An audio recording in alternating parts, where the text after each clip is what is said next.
Hello, everyone, and welcome to the first IOI CPD webinar of 2025. Nice to see a great audience today. We're going to have the Q&A session as usual at the end, and we're really looking forward to your input to today's discussions as well. Now, first of all, we chose today's topic, aligning trade policies with sustainable ocean use, because it tackles some of the most pressing challenges at the intersection of ocean sustainability, global trade, and climate resilience. While past IOI CPD webinars have explored various dimensions of ocean governance, this is the first time we are directly focusing on the role of the ocean economy, which is guided by the insights from the recent 5th United Nations Ocean Forum. The forum, held earlier this month, gathered global experts and policymakers to discuss critical questions and how we can better integrate ocean health into international trade policies and economic strategies. The IOI was one of the proud partners of this forum, and we felt it essential to quickly bring these timely insights to you, our alumni, early career ocean professionals, and all the stakeholders committed to advancing ocean governance. Our hope today is that the presentations and discussions will support your ongoing efforts in informed policymaking, capacity building, and initiatives aimed at creating a more sustainable and resilient ocean economy. So, without further ado, let's begin. To set the stage today, it is a great pleasure to introduce our first speaker, David Vivas, who is Chief of the Ocean and Circular Economy Unit at UNCTAD.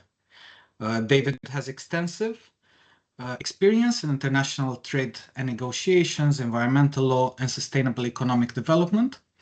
Having closely followed and shaped the discussions during the 5th Ocean Forum, David is perfectly positioned to provide us with a valuable overview of the forum itself, and as well with insightful perspectives on current trends shaping the ocean economy. David, the floor is yours.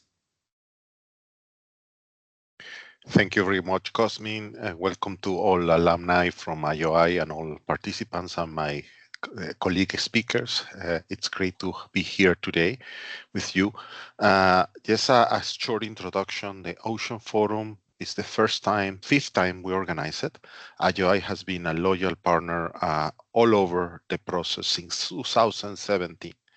This is a process by which we gather all inputs, knowledge, information related to the trade aspects of SDG 14, Sustainable Development Goal 14.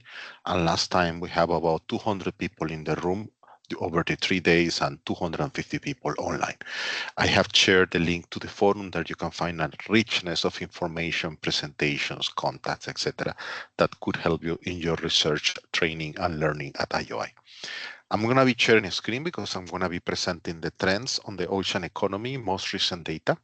So let's see if it works. Cosmin, you tell me if it is fine and you can see it. I can see it in editor mode. David, if you could please put in presentation. Is it fine or should I change the display? You should change the display. Like that? Perfect. Okay. Then please, I'm going to be focused on ocean economy trends. There are insignificant opportunities, but there are several risks that we will be discussing today in the way forward. The first slide shows basically the growth of the ocean economy versus the rest of the economy. And this is very interesting. It's a timeline of the last 20 years. And the ocean economy in the last 20 years has been growing faster than the normal economy. And this is interesting because it is somehow a consequence of globalization, increased relation, higher level of connectivity, increased trade flows in goods and services. Nevertheless, it's important to know that there is more investment, more growth in the exchange of goods coming from the ocean and services related to the oceans than to the rest of the economy. And that growth could be harnessed for many purposes, including improving food security, improving connectivity, improving value addition, and economic diversification. I will go to the next one. Then when we talk about the ocean economy, what we talk about in UNCTAD, we have developed a definition focusing on oceans-based sectors in trade, namely good trade, flows of goods and services across the border in goods, which are the blue shadows, different levels of blue at your right, and then the green part, which are the services. In the ocean economy, the services are bigger than the goods, almost 57%. And the biggest ocean economic sector is number one, maritime and coastal tourism, number one, with 725 billion in exports. The total value of the ocean economy is 2.2 trillion. This is about 7%, 8% of the global trade. And the second most important is maritime transport and freight. Both are services. In the goods area, and that's linked to both maritime transport and cruise tourism, ships and port equipment and parts are the biggest ocean economy sector in goods, followed by high technology and other manufacturers. That is a basket that we have somehow created to analyze sectors that include marine-based pharmaceuticals, cosmetics. It includes sport goods like table surf and yachts. It includes all the machinery and equipment for offshore energy, marine energy, renewable energy, but it also includes some form of electronic precision instruments and others needed for the activities at the ocean. Continue. Then if we look at who are the main actors in the ocean economy, they are not necessarily the same actors that you see, of the same powers that you see in the rest of the economy. The number one is China, followed by Germany, and then the United States. In all other economic equation, it will be always China and the US in the top. So it implies that both China and Europe are much more engaged in ocean economic activities than the US itself, being a super economic power. And basically, Europe and China capture alone, all these countries, including the European Union, about 80% of all the ocean economy. Among developing countries, you have many emerging economies, including China, Mexico, Turkey, and Chile, which are within the top 20 global ocean goods exporters. They export less services. Usually developed economies and China are more services oriented due to the servicification of the economy and level of value addition. So there is still a big difference in the composition of those. But in general terms, most ocean economies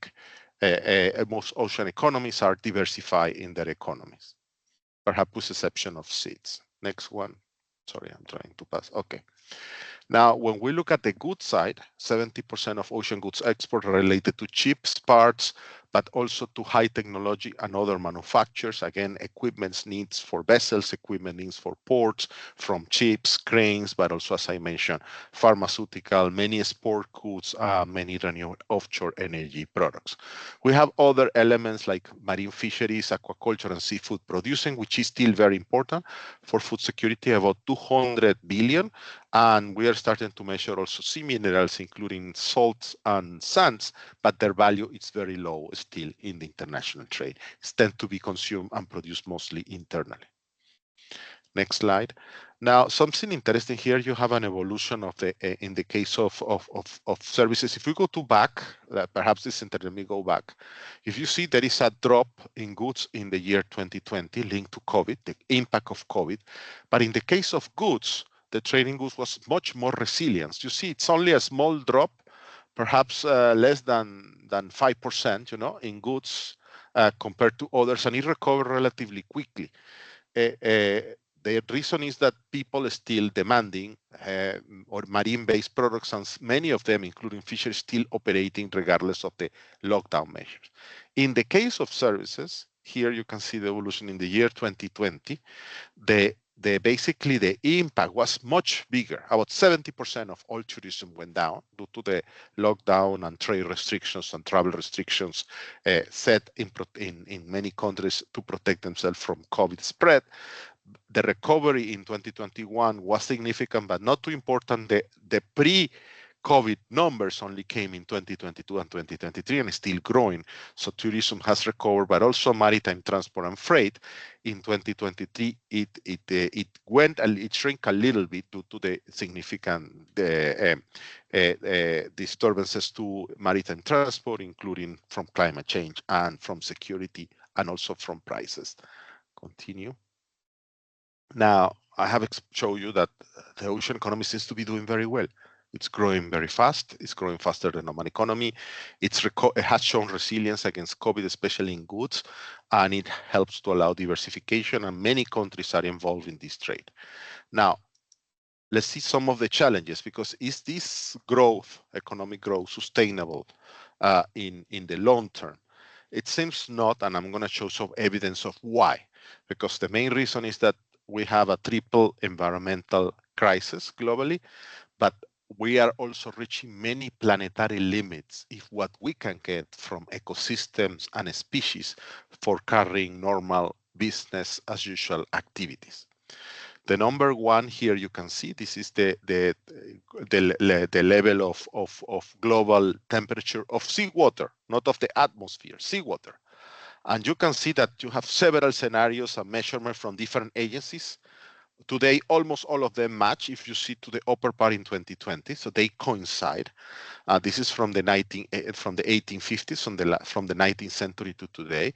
And of course, you have a rise in sea warming temperature, seawater, and that has significant effects on ecosystems viability, on fisheries and survival of stocks, on migratory patterns of fish, on impacts on coral reefs, on impacts on ports and maritime transport infrastructure. And the worrisome outcome of this analysis is that it already beyond the 1.5 target that we were not supposed to reach. So we went beyond, we're at 1.55. So we have the warmest set of years from 2020. You only have a coming down again in 2020 due to COVID, but it has come up really quickly, and we are not curbing. We're not covering the temperature. And again, this is not atmospheric, which goes even higher. This is seawater temperature. The next point is that we could try to somehow harmonize the different measurements of emissions of different ocean sectors. This is a new chart. We had never had it before. And we tried to show which was the contribution of different ocean sectors to the total carbon emissions globally, greenhouse gas emissions.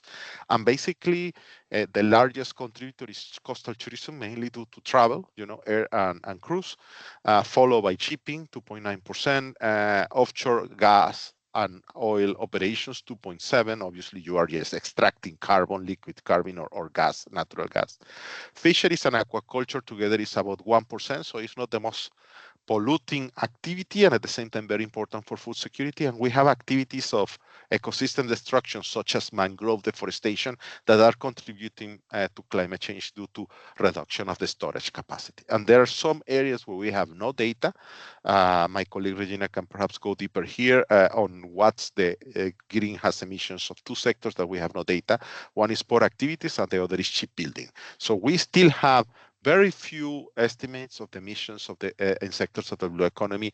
Not all of them have historical data, and there are some on which we have no data. So the minimum contribution of the ocean economy is 11%. So we have to do significant effort for decarbonization, especially in the first three sectors: coastal tourism, shipping, and offshore oil and gas extraction. Continue. This is another worrisome slide. This is really, really worrisome. About 38%, we're almost going to 40% of all fish stocks in the planet and overfish status. We are putting so much pressure on the species living in the planet that it's declining. And we, again, have tried a couple of times, especially in the year 2010, you could see an effort on increasing regulation. But in general, we have not been able to curb up the depletion. And this is another element. If we don't do early or late, this depletion is just going to get faster because we have more fishing vessels than fish and more mouths to feed. So just look at it and it doesn't look good at all. Next one. we have these big problems. We have climate change, we have biodiversity loss. And if we see what countries are doing to support the blue economy in terms of investment to make it more sustainable, it's almost nothing. If you put all the sources of finance into the blue economy, it's only 3 billion. This is nothing by any standard. This is less than 1% of total official development assistance, and almost nothing from the private sector and philanthropic contributions. So of all sustainable development goals, of all sectors of the economy, and even for 70% of the biosphere, we are putting less than 1% of the money we have. So I think politicians are not putting their money where their mouth is.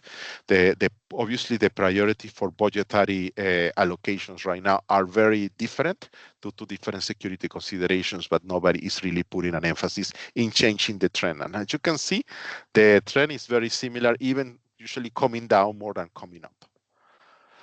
Finally, where we are doing significant perhaps efforts is in the case of multilateral regulatory, in filling multilateral regulatory gaps. I think this is an important role for the UN, and it's an important role for member states. So there are at least 5 points where I think we are trying to do the best we can in regulating and reducing impacts of climate change, biodiversity loss, and plastic pollution globally. The first is the implementation of the Paris Agreement through national determined contributions, which obviously the contributions are not enforceable in itself, but it's mandatory to submit them and make the best effort to implement them. And there will be a 3.0 iteration of NDCs this year in 2025. We, by analyzing NDCs in small island development states, we found 606 measures among 39 countries. So it's the #1 area of intervention for seeds, mainly on adaptation because they are feeling the impacts of climate change. But it's a first element of the regulatory framework to combat climate change.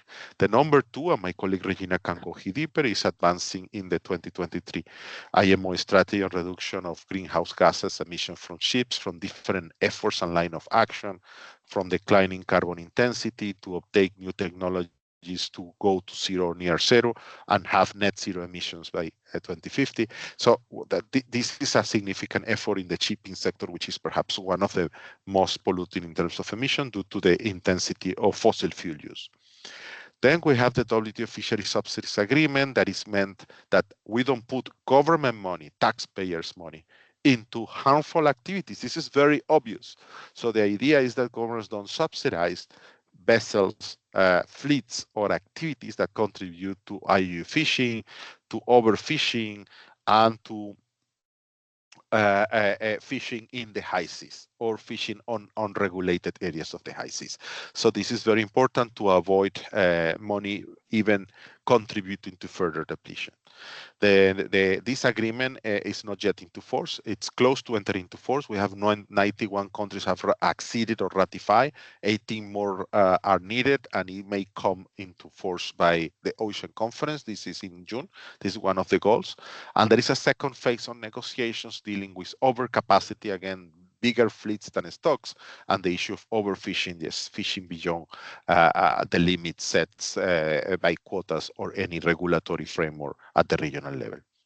Finally, we have 2 more processes. One is the UN Agreement on Biodiversity beyond national jurisdiction. It should enter into force when we have 60 total ratifications. We have 21. It's going there. I think with the peak of the Ocean Conference, we may increase that by double or get closer to the 60. And it's a fundamental treaty to regulate several activities and to have different policies and tools to better manage the high seas. There is a need there to have support from implementation on trade and economic aspects, and then I'm working together with all the presents and other speakers to try to implement and support this implementation. And finally, we have a process, it's not yet a treaty, on a UN from the UN to halt and to reduce or mitigate plastic pollution.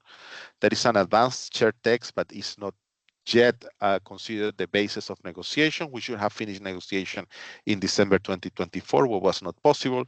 The negotiations need to conclude soon, In theory, there will be another session in June 2026, but there is uncertainty because certain big economies are changing their position in relation to the extraction of fossil fuels and relative value chains related to fossil fuels. So there could be more difficulties in getting consensus in the near future.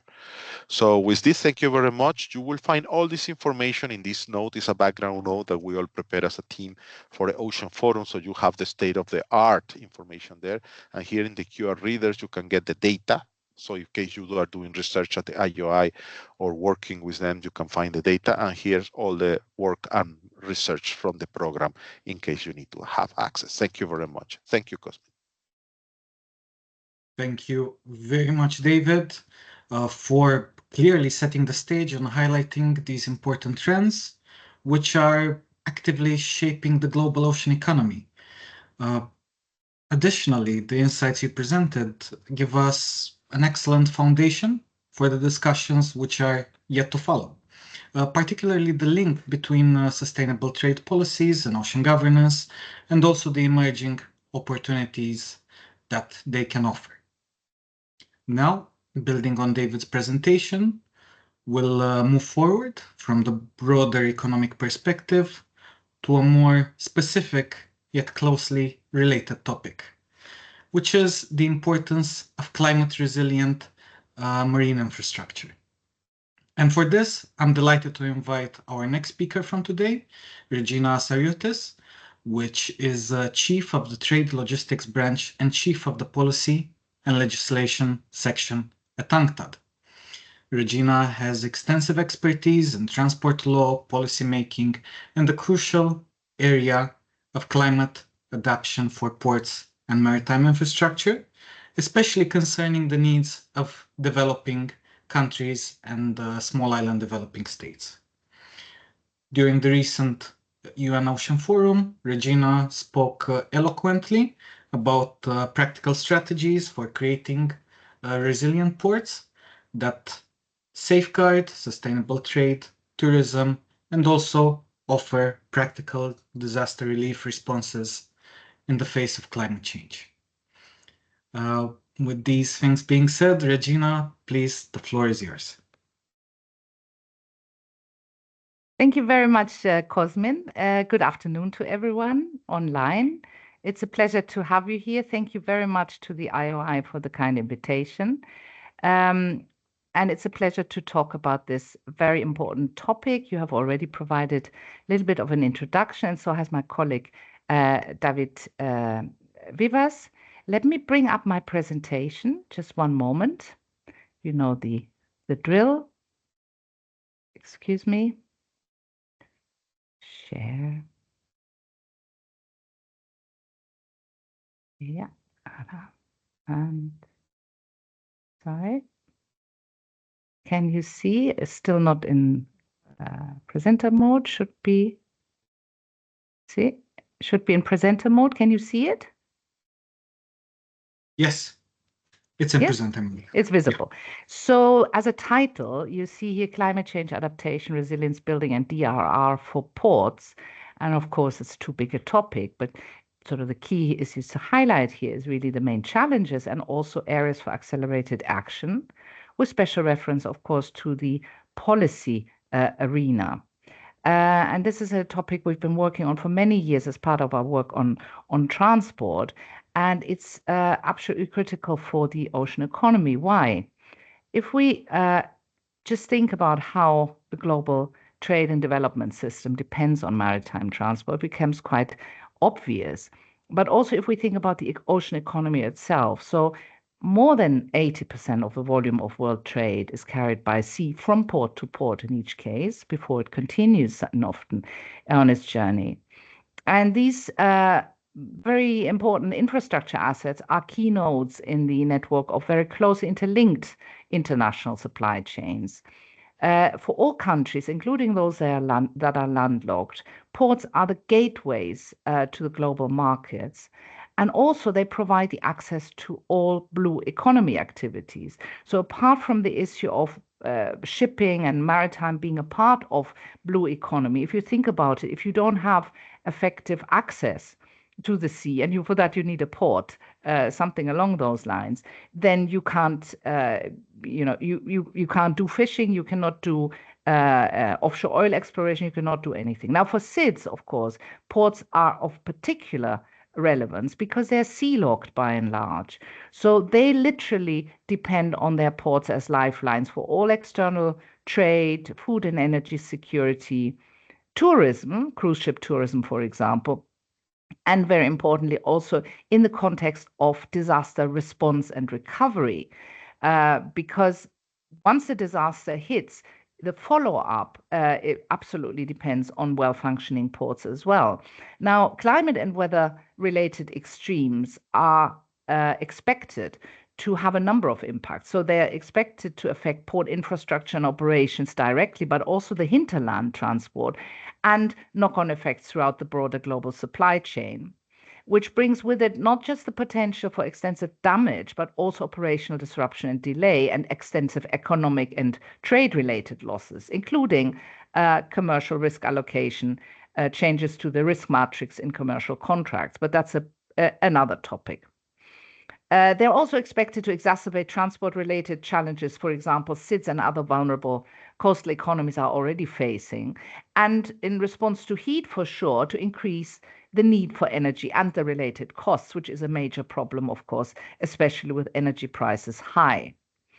Climate hazards on ports and other critical transport infrastructure pose a major threat to sustainable trade and development and the prospects of the most vulnerable populations. So this is an area we've been working on for a long time. And what we've been highlighting is that adaptation and resilience building for ports is of strategic economic importance, especially in the light of the growing risks, the cost of inaction, and infrastructure lifespans. And if I can just go into this, so when we're talking about risk, what do we mean? In the context of impacts, we use the IPCC definition, which states that port risk is a function of three factors. Hazard, so these are the different climatic factors, and they in turn depend, of course, on climate scenarios or emission scenarios. The exposure of infrastructure, operations, people, etc., to these hazards, and the vulnerability, which can be translated as the ability to, the capacity to cope.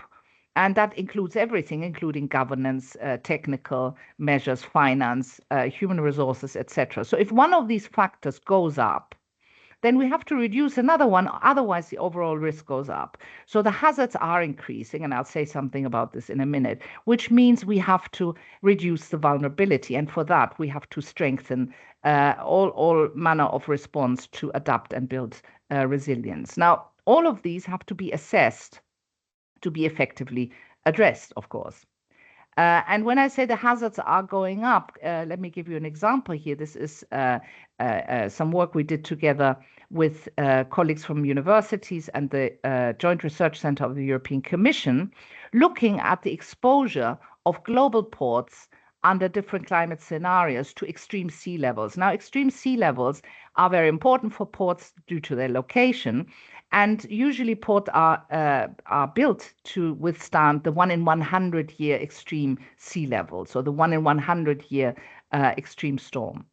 And under climate change, the frequency of this is going to change significantly. So under a 2-degree scenario, which we expect, the IPCC expects as soon as in the 2050s, the return period of this 1 in 100 years extreme event would be 1 to 10 years. So it could happen every 1 to 10 years, an event of that magnitude in many subtropical areas. And under a 3 degrees scenario, which unfortunately we have to expect by the end of the century, many global ports would experience an event of that magnitude several times per year. Now that's quite extraordinary, but you can see how this divides across the globe. So red is very bad in this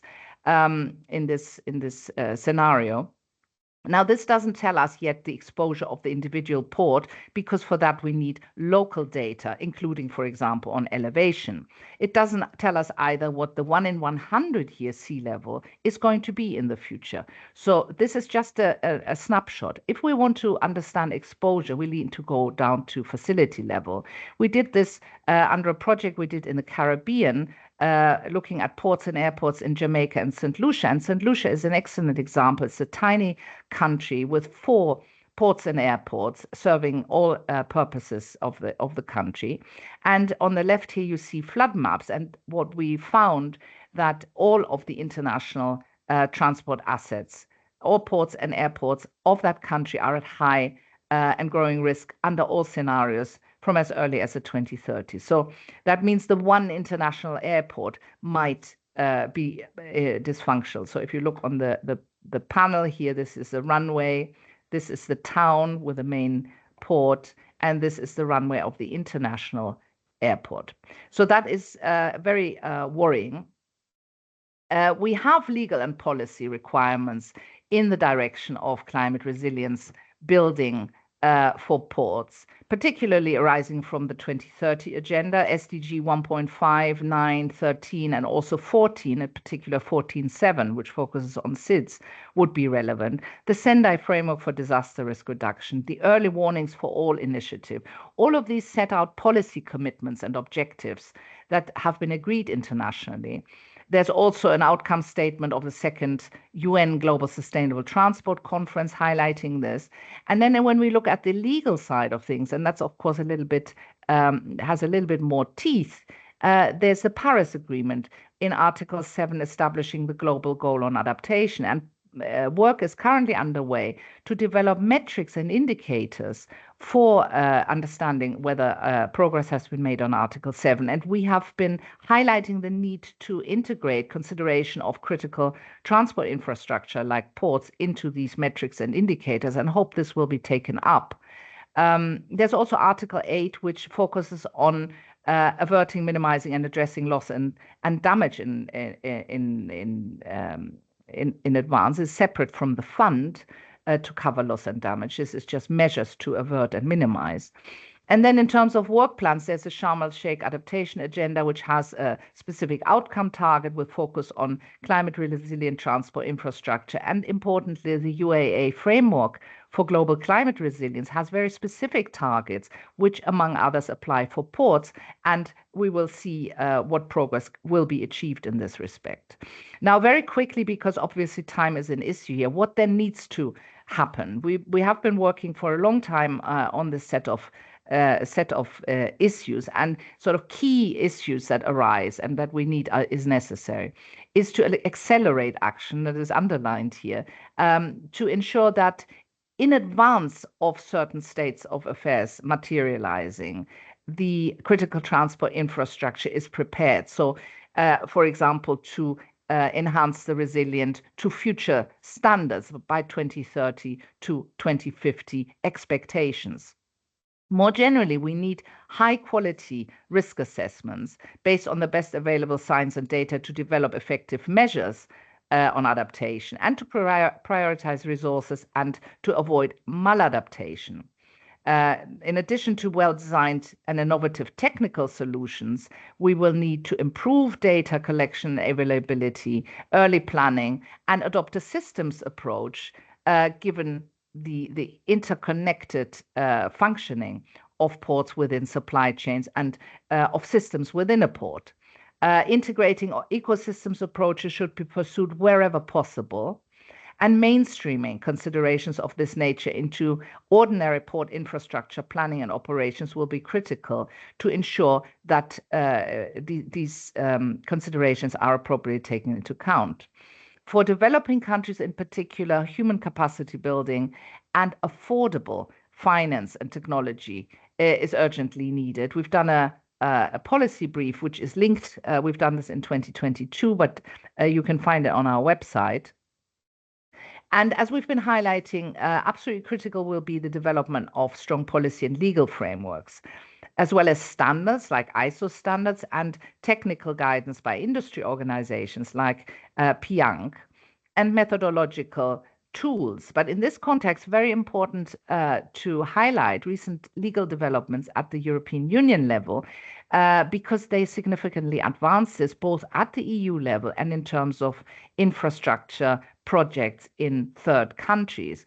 So the European Union, on the basis of a EU climate law adopted in 2021, which is directly applicable and effective in all EU member states, the Commission has issued technical guidance on the climate proofing of infrastructure, which has to be applied for all infrastructure where an environmental impact assessment has to be carried out, and for all EU infrastructure funding in third countries. So this is a very interesting development because it helps move things on the ground by creating a level playing field and integrate the process of climate risk assessment and action on this throughout the development cycle. So this is a very interesting development, and very happy to answer any further questions on this.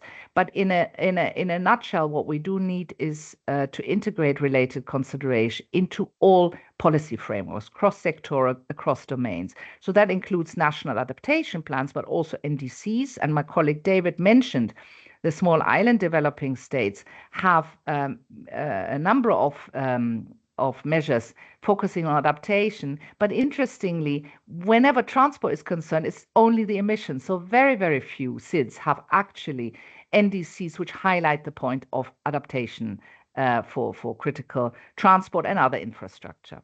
It's also important to integrate these into development, disaster, and COVID recovery policies and planning going forward so that we can actually make progress and ensure that the extensive economic costs that would arise from not doing anything, letting things happen, don't materialize. So with that, I've come to the end. I apologize if I've taken more time than I should have. Thank you very much.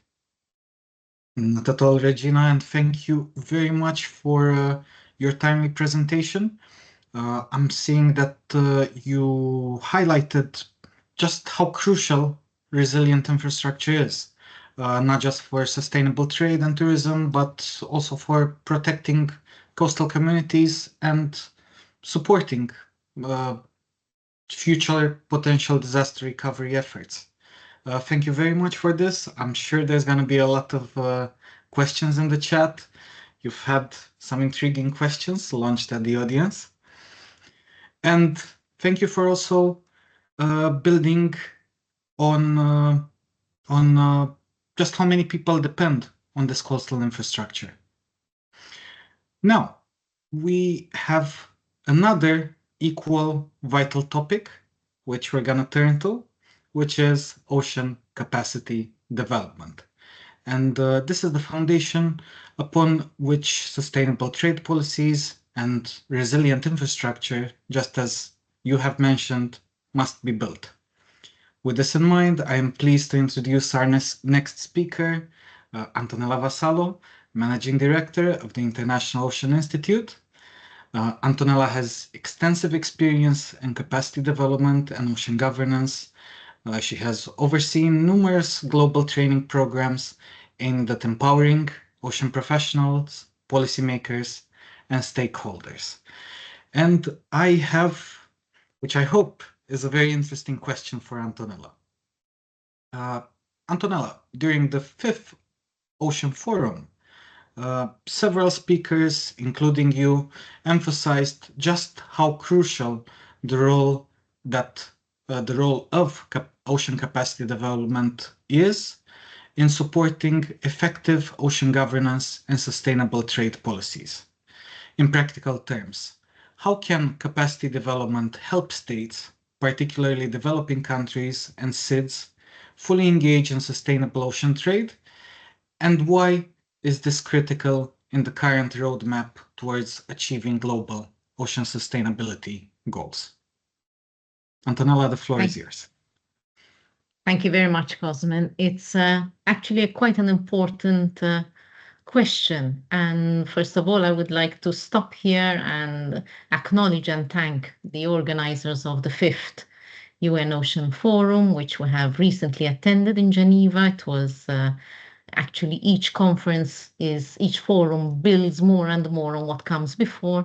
And I think it was very timely that we took this opportunity to discuss the outcomes of the Ocean Forum on the path. Many of us are preparing to go even to the Ocean Conference. So this is another step along the way that prepares us week on week, month on month, for addressing our joint responsibilities.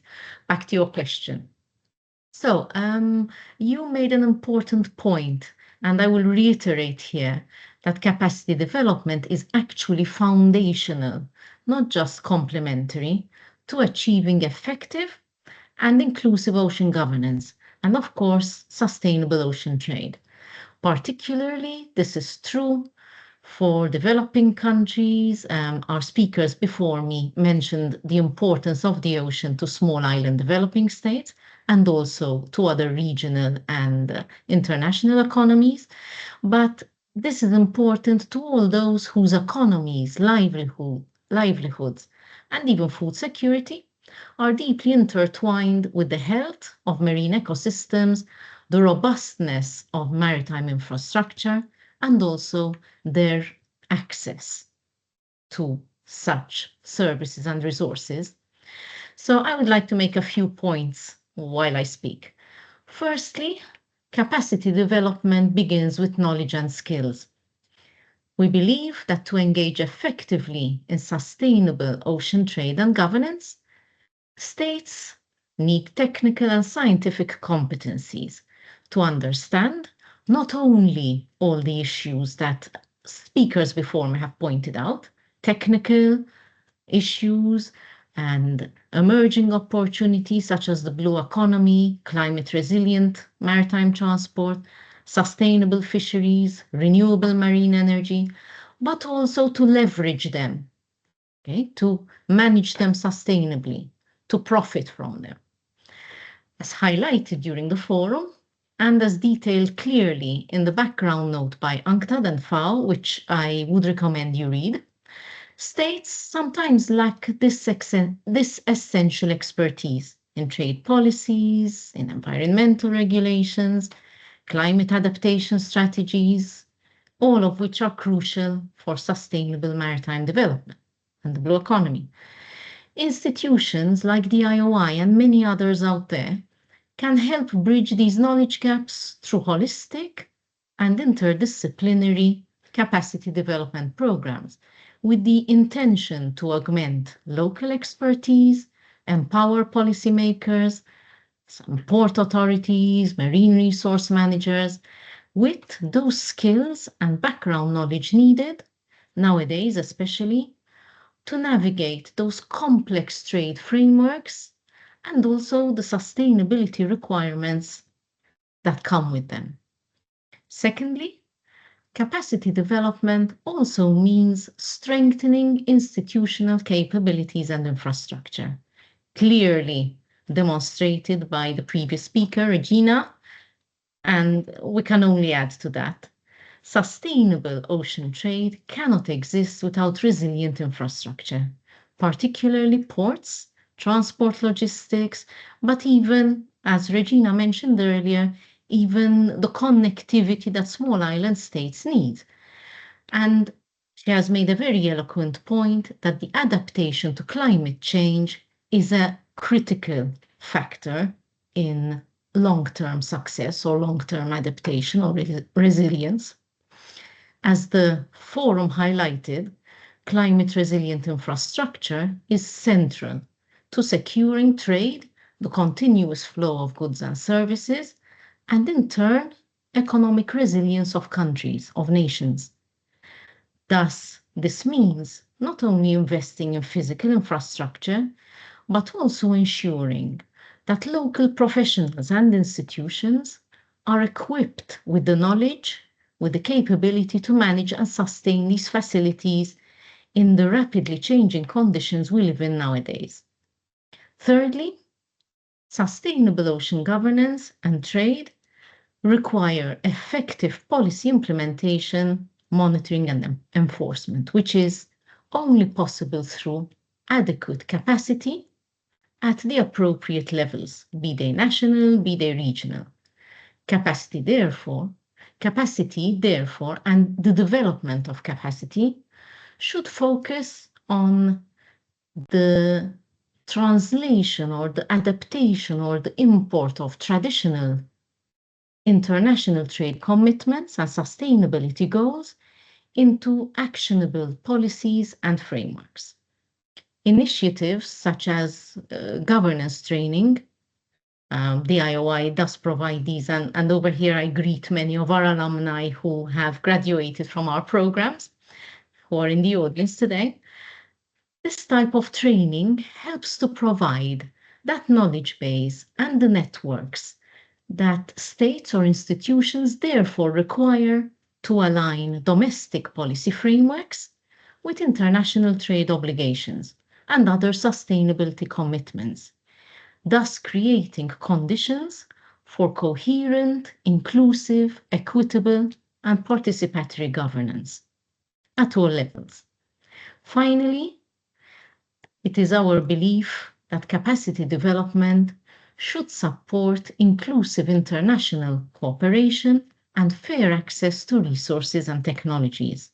We saw just now a reference by Regina as well to types of knowledge sharing and leveling of the playing field when following partnerships or creating partnerships with between interested parties. For developing states and SIDS, access to innovation, market data, digital tools, and funding mechanisms are often limited.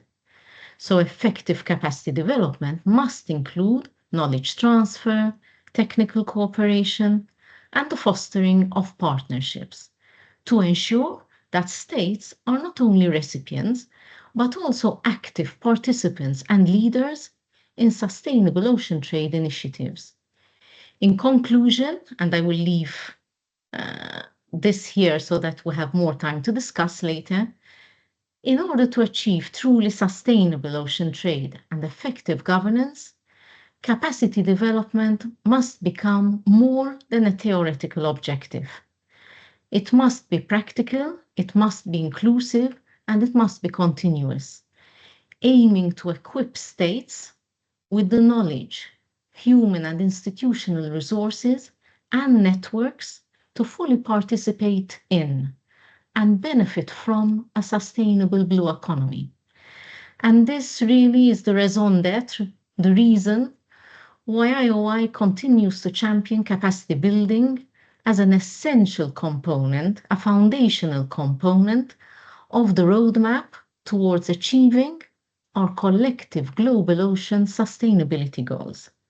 So thank you for listening, and I will be very happy to take questions later on, if there are any. Thank you very much, Antonella. I think you have clearly highlighted just how crucial the role of capacity development plays in empowering states, and especially those, as you said, developing countries and SIDS. And I think there is still plenty of work to be done. And thank you for bringing your points to our webinar today.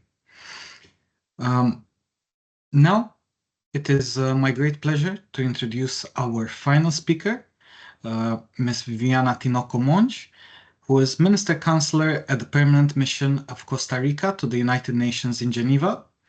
Viviana was actively involved in the 5th Ocean Forum, and today she will share with us the key outcomes and recommendations that emerged from the forum.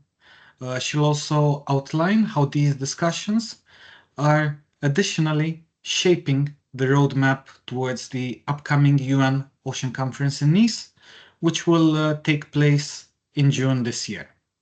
Viviana, please go ahead.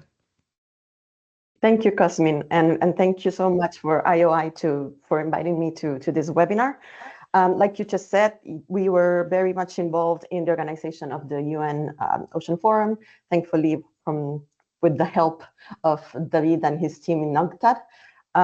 So as you know, the Costa Rica and France are co-hosting the next UN Ocean Conference in June, like you just said, which is the conference that will give the follow-up to SDG 14 on the conservation and sustainable use of the oceans.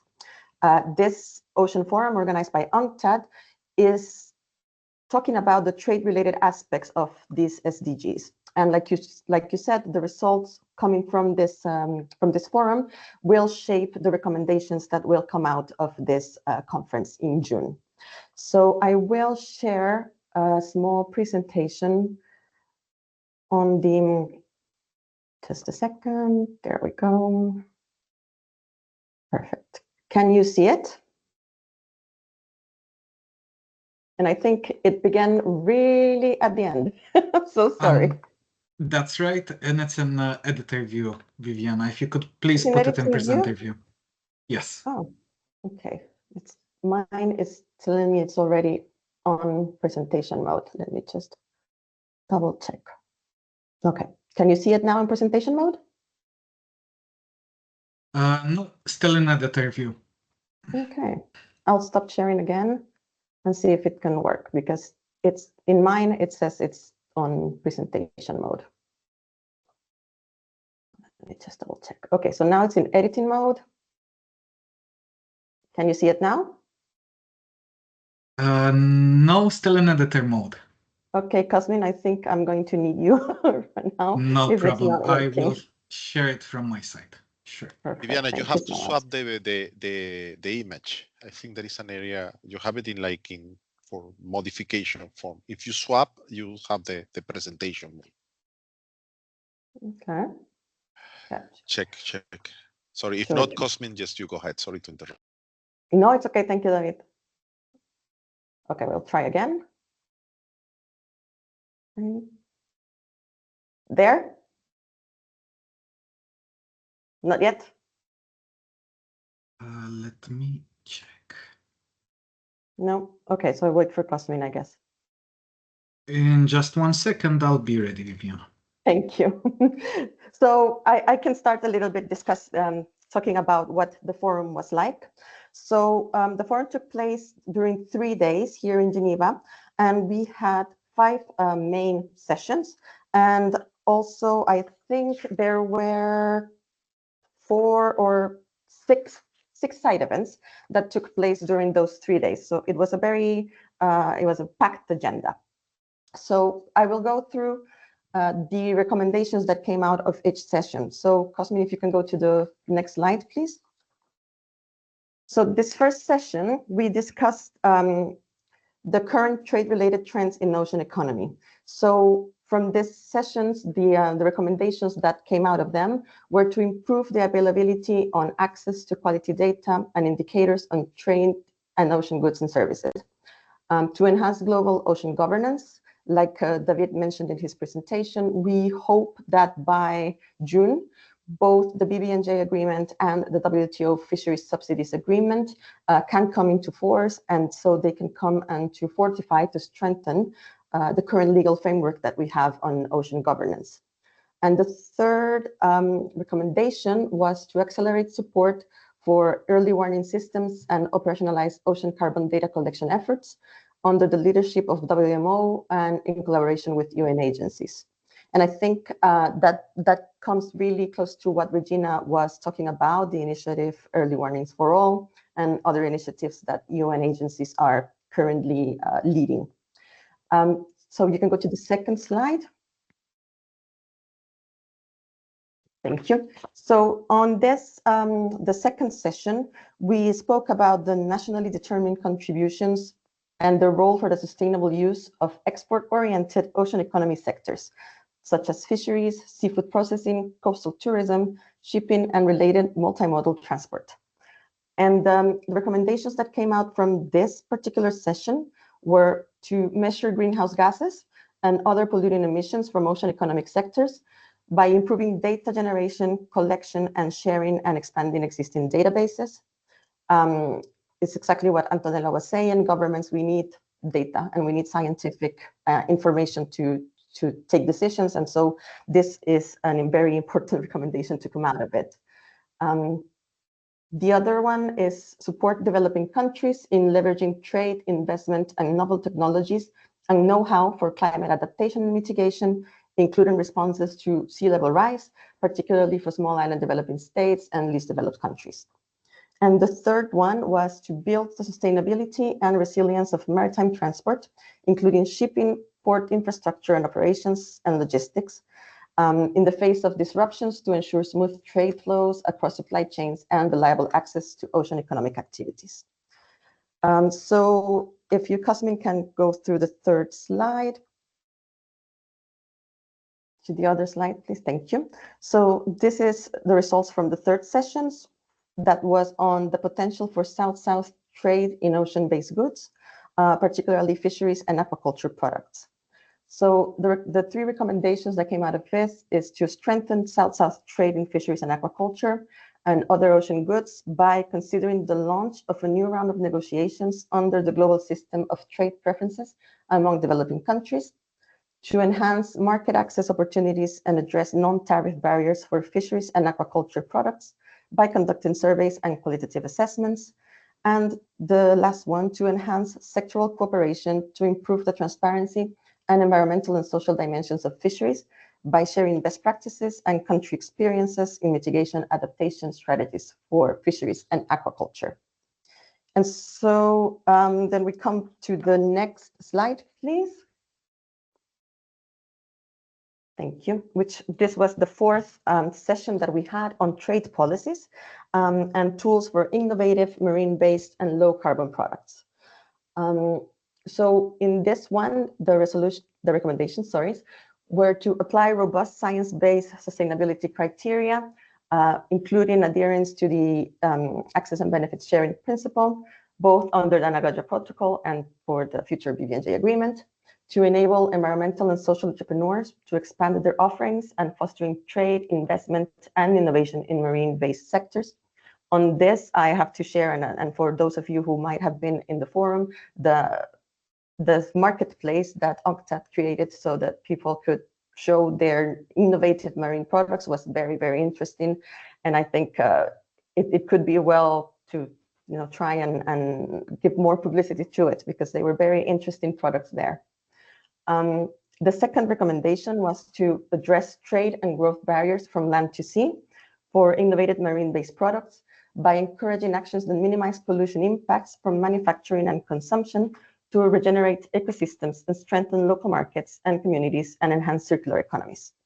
And lastly, there was a call for the creation of a UN-wide system task force on seaweed and a technical advisory body on sustainable biomaterials within the same UNCTAD to fill the regulatory and standard gaps and scale of marine-based innovation and related product development. And lastly, if we can go, I think this was the last session. I think so. I'm sorry. Yes, I think that was, we had the four sessions. So my job today was easy. I mean, the experts spoke before me. So I was just wanting to present these recommendations and how they will shape the trade-related aspects of the UN Ocean Conference declaration and results. So I'm here for any other questions if you might have them. Thank you. And thank you, Cosmin, for the help. Very welcome. Thank you very much, Viviana. Okay. Thank you. I think you had a very clear collection of outcomes and recommendations from the Fifth Ocean Forum. And I think these insights can easily be used to build on what's next, what's going to happen. How can I say, you've shown the way towards the UN Ocean Conference, and we thank you for that. What I think we can, I'm just noticing we are precisely on time. It's exactly 16 hours. So thank you to all the speakers for keeping to their presentation time frames. I still would like to invite one last speaker to conclude today's presentations and bring our discussions together only how he knows how to do it. And I'm honored to invite Dr. Raoni Benham, Honorary President of the IOI, to share his reflections and concluding remarks. Auni, please unmute and go ahead.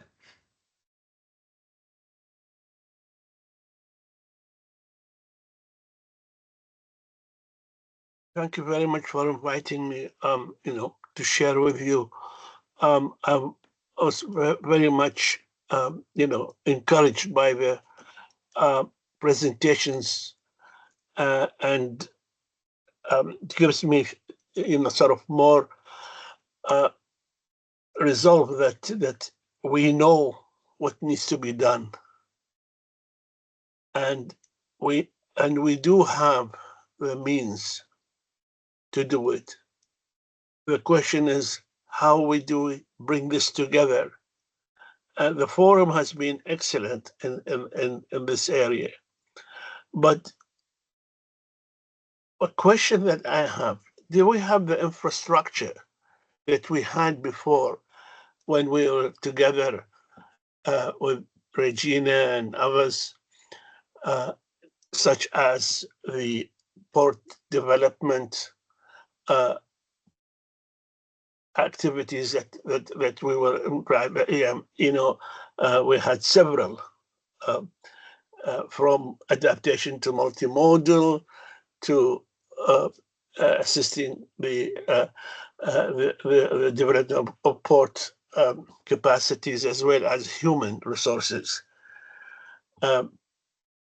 And there are also, this is related whether we do have, there's no other than UNCTAD.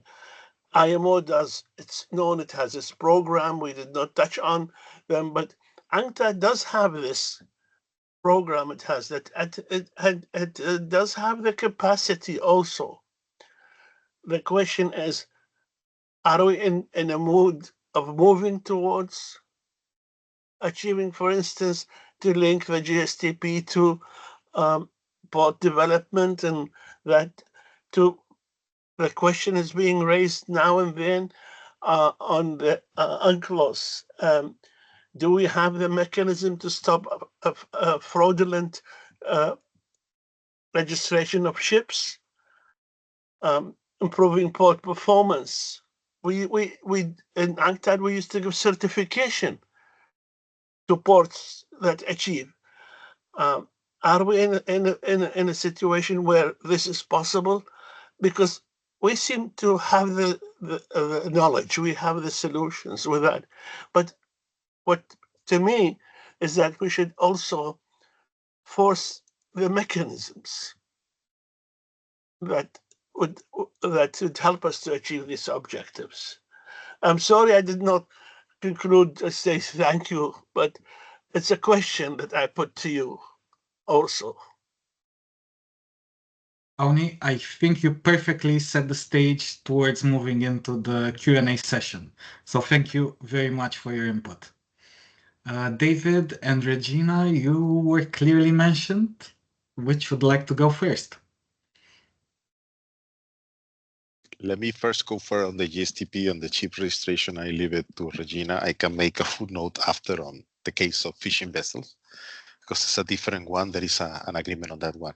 But let me just first on the GSTP, then the fishing vessels, and I give to Regina on the ships registration, because there are many issues related to politics more than to technical capacity.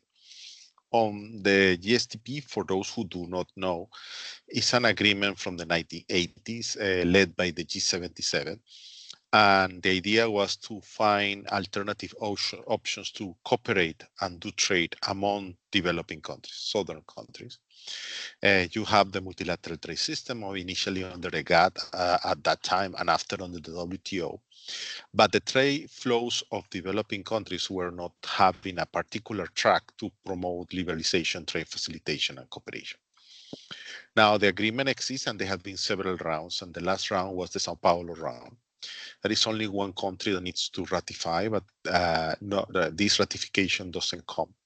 And the instrument is there. The instrument is very useful. It's very simple. It has a lot of flexibility. It has a waiver under the WTO GATT agreement of the enabling clause. So developing countries could facilitate and reduce trade barriers without having to give the same rights to developed countries, but they are not using it. So basically, there is a legal regulatory highway to reduce trade barriers and to boost cooperation, but developing countries are not using. There is, I will make it very frank, there is more liberalization north-south than south-south.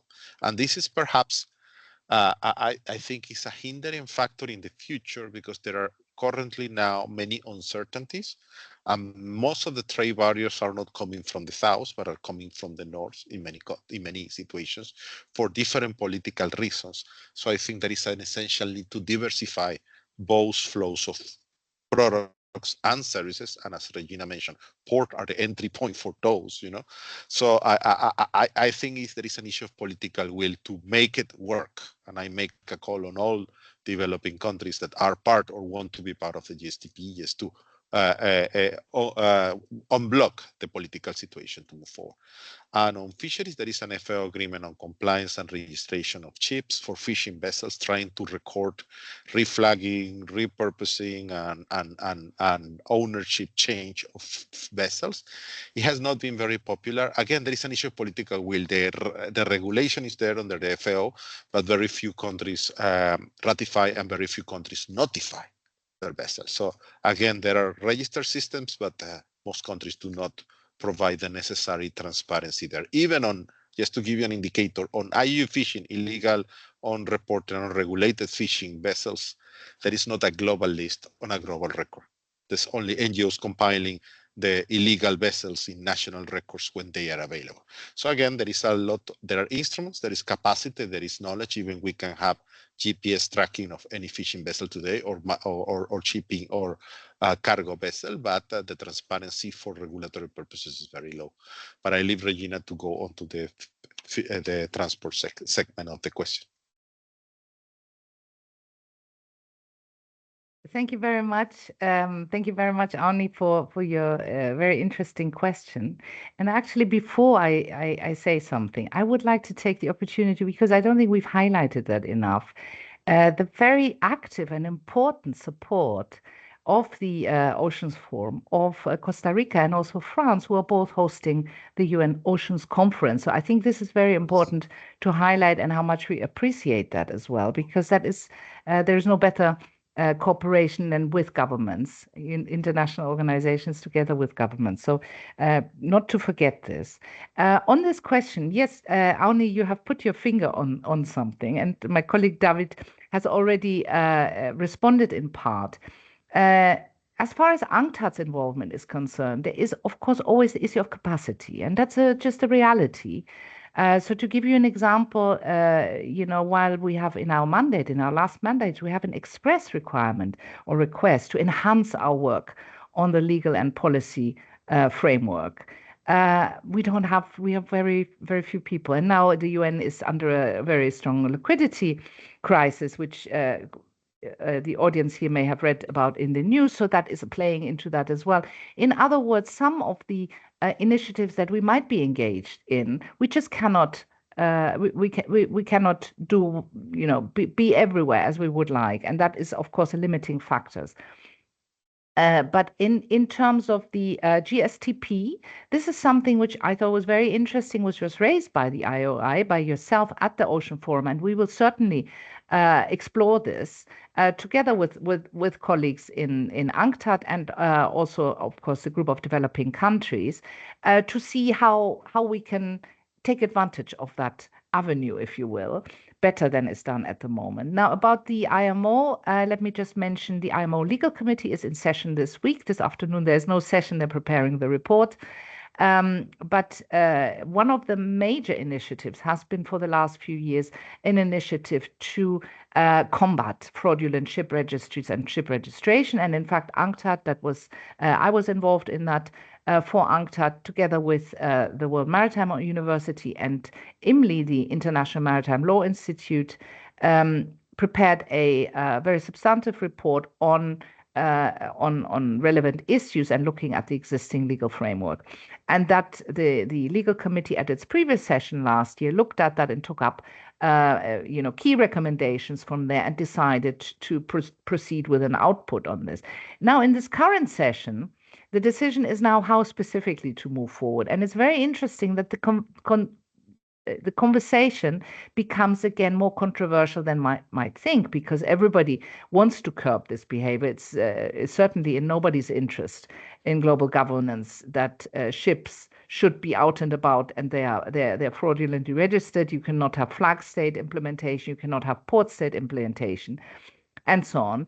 But the question is how to go about it. And for example, we don't have an international convention on ship registration, which would, of course, help create a level playing field. And even though it had been decided to start the development of guidelines and best practices, now the specifics of this are again a little bit in question. So what it comes down to is all the countries have representatives in different fora. And the interesting thing is how at times they're not necessarily speaking with the exact same voice in the different fora.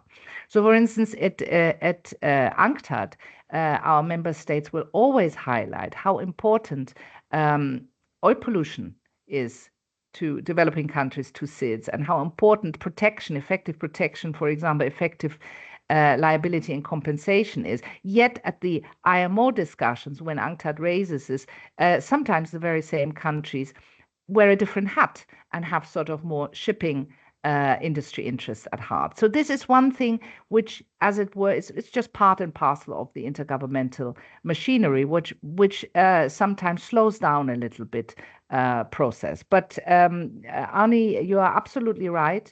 Fraudulent ship registration is a top priority for all countries, and there is work underway. There will continue to be work, and we certainly will continue to be involved in that. But just to mention, there are some other topics where, if the developing countries are keen on that, they will have to make sure this is properly reflected at the IMO, which is the main regulator for shipping, as probably the audience will know. But the mandate really focuses on technical and safety aspects. So UNCTAD deals with economic and commercial aspects of shipping, and including the commercial law aspects. And so we collaborate on many related issues. Thank you. Thank you very much. Thank you very much, Auni, David, and Regina. Viviana, while we go through the questions, would you like to add a point to this? No, thank you. I think I leave it to the experts to give their opinion. Thank you.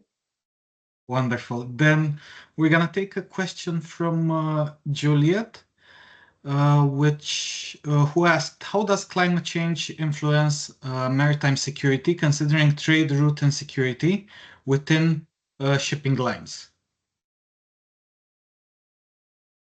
Regina, I think this one is down your end. Yes. So there's no one answer that covers this, of course. So there are different aspects. The one thing is, of course, climate change is a major driver of migration in the broadest sense, because people find the environment that they're living in doesn't sustain their existence economically. Agriculture is affected, whatever. There are many reasons where environmental factors and climate change exacerbates this, make people move, and that translates in some cases into security challenges. So in terms of sort of broader implications of climate change as a security challenge, you might know this is being discussed in the UN Security Council. In that context, there are many facets to this. Now, when you're talking about shipping specifically, there isn't anything. Excuse me. Yeah, there isn't any particular initiative or anything to highlight as such, but of course it affects everything. So the one thing is it affects the ports where military assets are held. One very big study on climate change adaptation, or actually climate risk assessment, was carried out by the US Army Corps of Engineers at the Navy Station Norfolk many years ago, and where they found, to give you an example, that their largest asset at the time, a $1 billion aircraft carrier, Key, was not operational in the case of extreme weather. Why? Because the control center was located in a place where it was very susceptible to flooding. So do you see there are indirect implications? They found out because they did invest in this facility level risk assessment, including a components and a network analysis, and they found this out. But you can see, for example, extreme weather, say, could inhibit the use of a very, very important asset on this in this context. And of course, shipping itself faces the perils of the sea. That is not a new thing.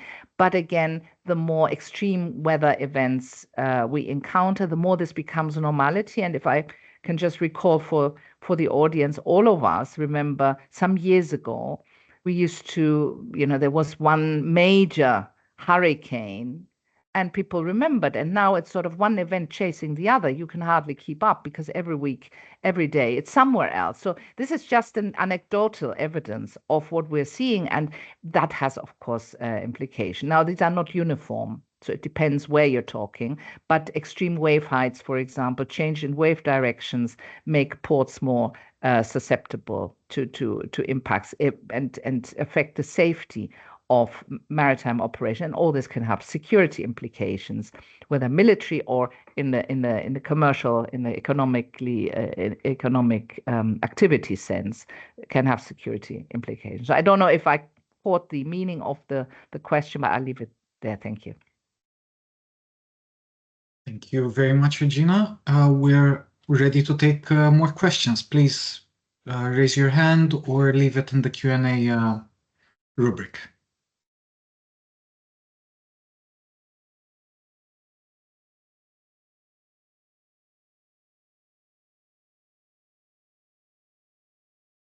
I'm not seeing any more questions.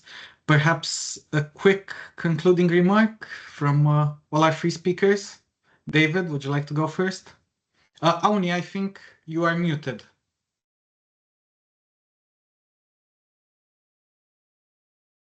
Auni? Auni, you are muted.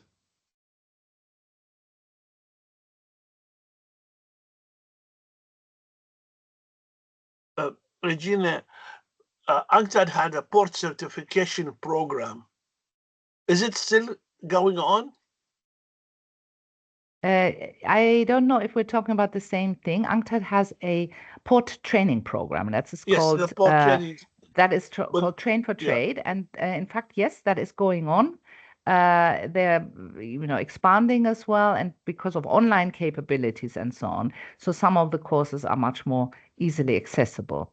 So we don't certify ports, but in terms of the training and maybe in that context, I certainly look forward to collaborating, or for us to collaborate more in practical terms with the IOI, because of course this is exactly what Antonella also has been highlighting: capacity building, and especially human skills and knowledge capacity building.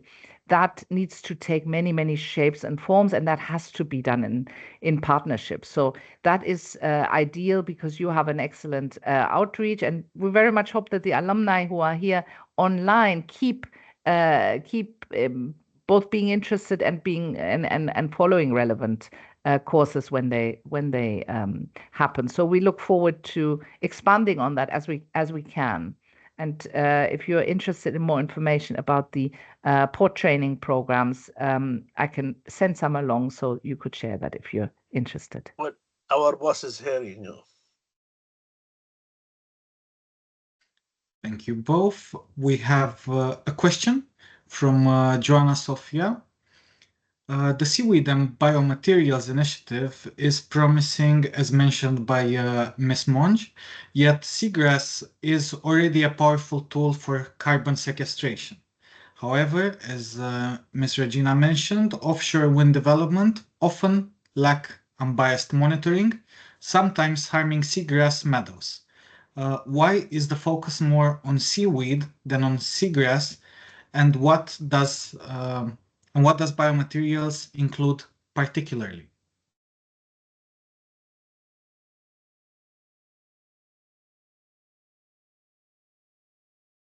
David? I suspect David, yes.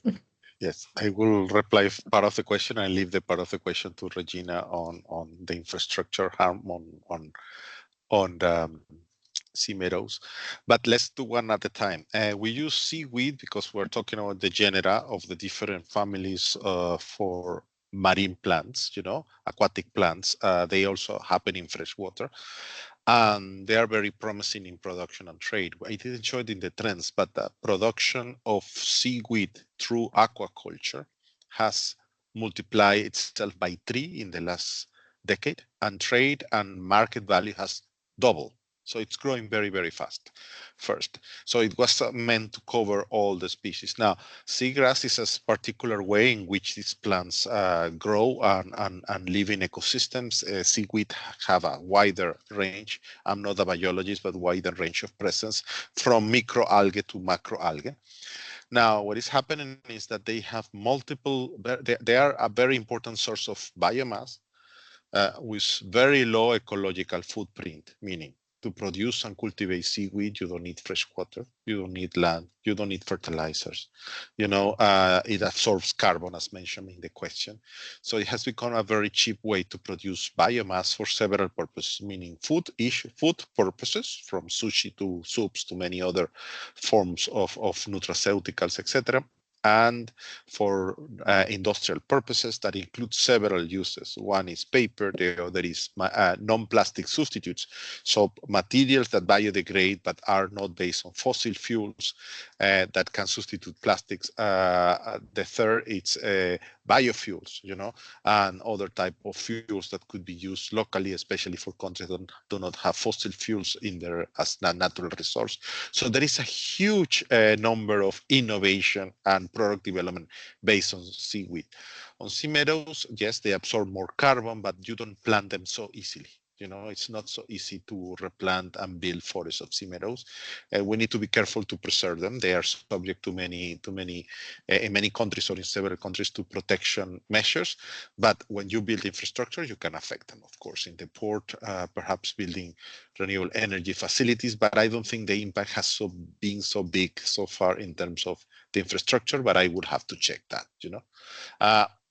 The main question regarding carbon sequestration and sea meadows is, again, can we replicate sea meadows and different type of seaweed forest and expand them in a significant way to absorb carbon?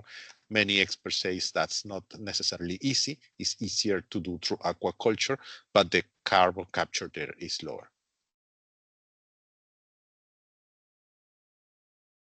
Thank you. Please go ahead, Regina. Apologies if I was too fast. Yes, I don't think I specifically addressed seaweed, but what I did mention was ecosystem approaches, and it is very, very important to note that seaweed, seagrasses, mangroves have a very, very important role in protecting coasts. And they attenuate waves, so they reduce erosion. And that means erosion of beaches, which translate into money because of the carrying capacity of beaches being reduced if their width changes, not to mention protection of the infrastructure, which is fronted by coastlines and by beaches. That's a hugely important function of these ecosystems, and that is often forgotten. So the idea about using seaweed and seagrass as biomaterials in a commercial way and as plastic substitutes is, of course, it's a worthwhile avenue to explore, but it needs to be borne in mind as well to not, as it were, create problems elsewhere. Do you understand what I'm trying to say?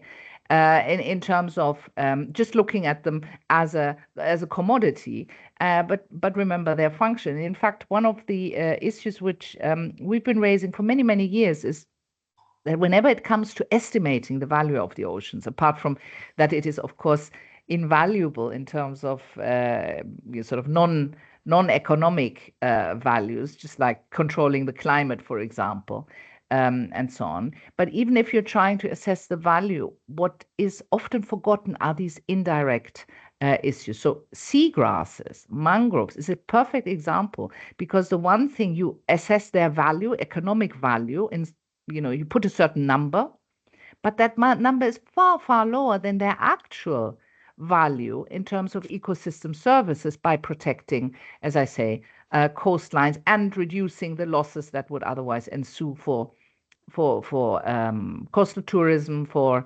all the infrastructure, including ports, but others as well.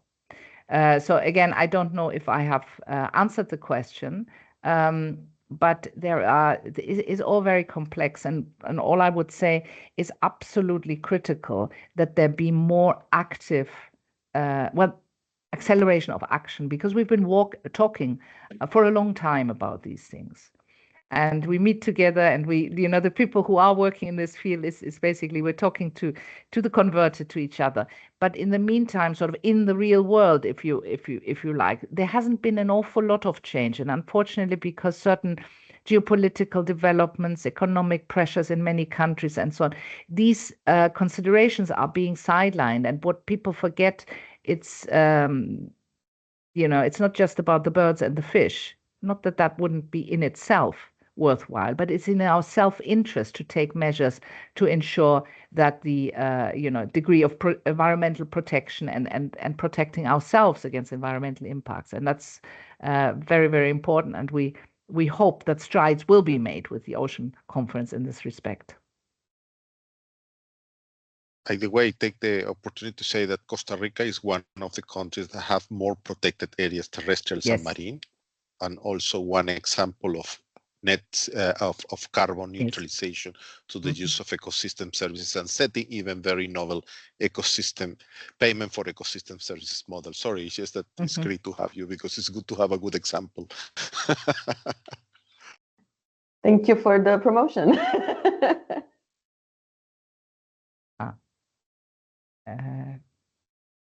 Thank you very much, Antonella. Thank you very much. I noticed you answered the question in chat directly, but please go ahead 1 minute if you would like to add more. Okay, a number of people ask us from time to time how they can take advantage of the IOI capacity development opportunities that we have from time to time through our network, which is a global network in several regions. I would like to encourage you to visit our website from time to time, to register for the IOI's electronic newsletter, the IOI Informal. I've placed the links in our chat. So those of you who would like to see what's going on and what opportunities are available from time to time, this is a very good resource. And of course, to follow us in our social media links, you can get in touch with us through the website directly as well, and through the email you receive to join this webinar. So we welcome very much people who are interested in capacity development opportunities. So please get in touch. I'm sure that out there's a lot available for you. I can speak on the part of the IOI, but there is a lot available out there through various channels. I mean, Regina mentioned some, David mentioned some. So as far as we can, we will be able to support you in your search for the right things. So please take a look at the chat for the various links required.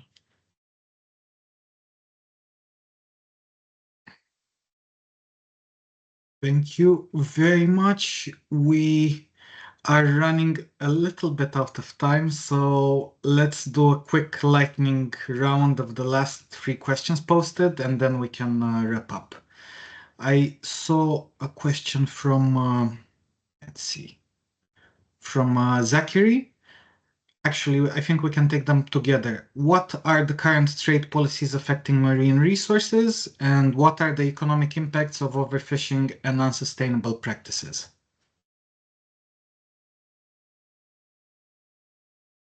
I think the right person to answer this is David. Yes, in terms of measures for trade policies and regulations affecting trade of marine resources, you have tariffs. Of course, they can be in the marine realm high, especially on processed products such as seafood, canned seafood.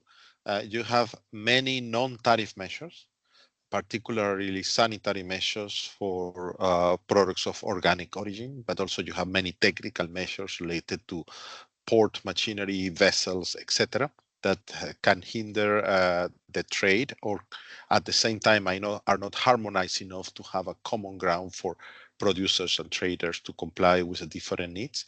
They add burden and cost at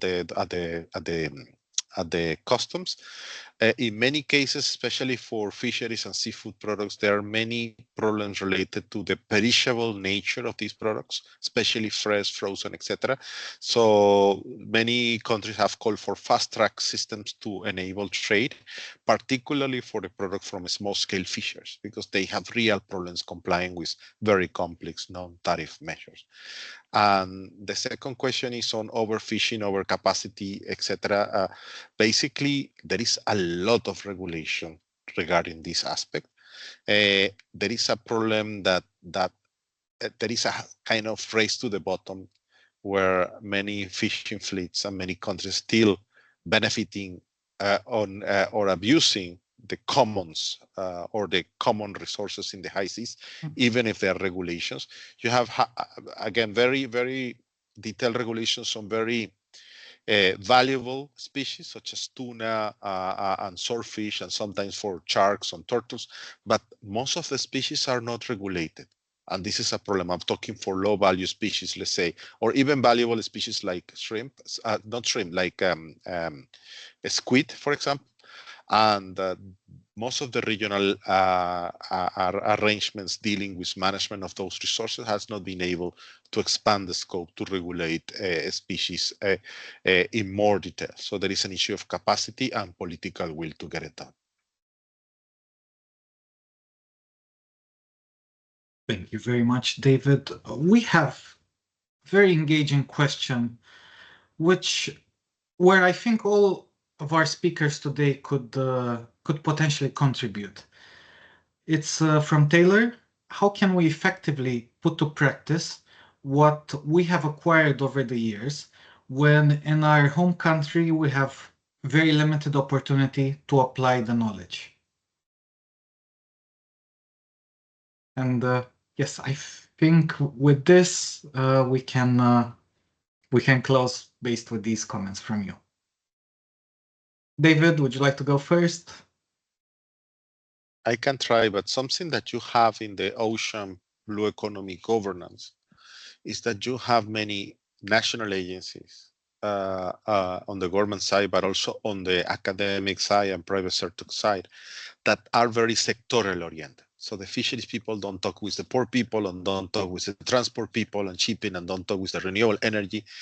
There are different tools being developed now to promote more convergence in planning. One is marine special planning, but also the creation of task forces, coordination mechanisms for all the public entities dealing with the regulation and governance of the ocean space. Again, I'll give examples. So while environment has to deal with mangroves, and ecosystems, the fisheries policy is in the hands of the agricultural ministry, which would like to get more if possible. So sometimes you have conflicting interests, you have different competences, and they don't always, again, talk. So I think we need at the national level, with existing resources, to improve coordination, to improve planning, to improve efficiency, because we have all limited resources, not only developing countries, but also developed countries. So more integration, less silos, and more compliance with existing regulations sometimes is better than just create more regulations for creating them. Thank you. Thank you. Regina, would you like to go next? Thank you very much. I have already spoken quite a little bit, so I'm going to try to be brief. I think, having sort of worked in this space for many years, one of the observation is really that everything goes if there is political will, and nothing goes if there isn't. And political will, it doesn't just include politicians.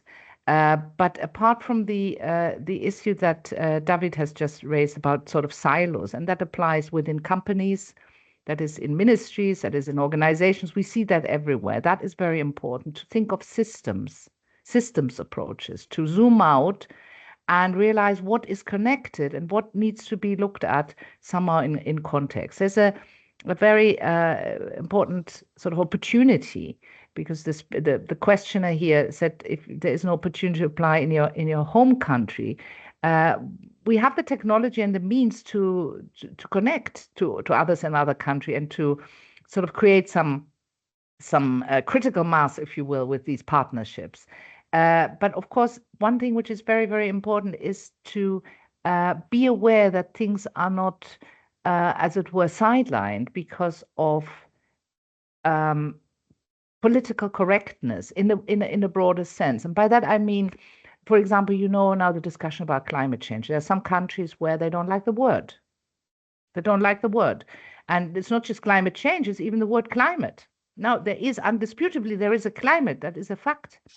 So it's not very helpful if we collectively get bogged down by these considerations. So, that's about climate or that's about climate change and not be interested, because call it what you will, it affects you. If you call it a storm, it is still relevant, or extreme events or whatever.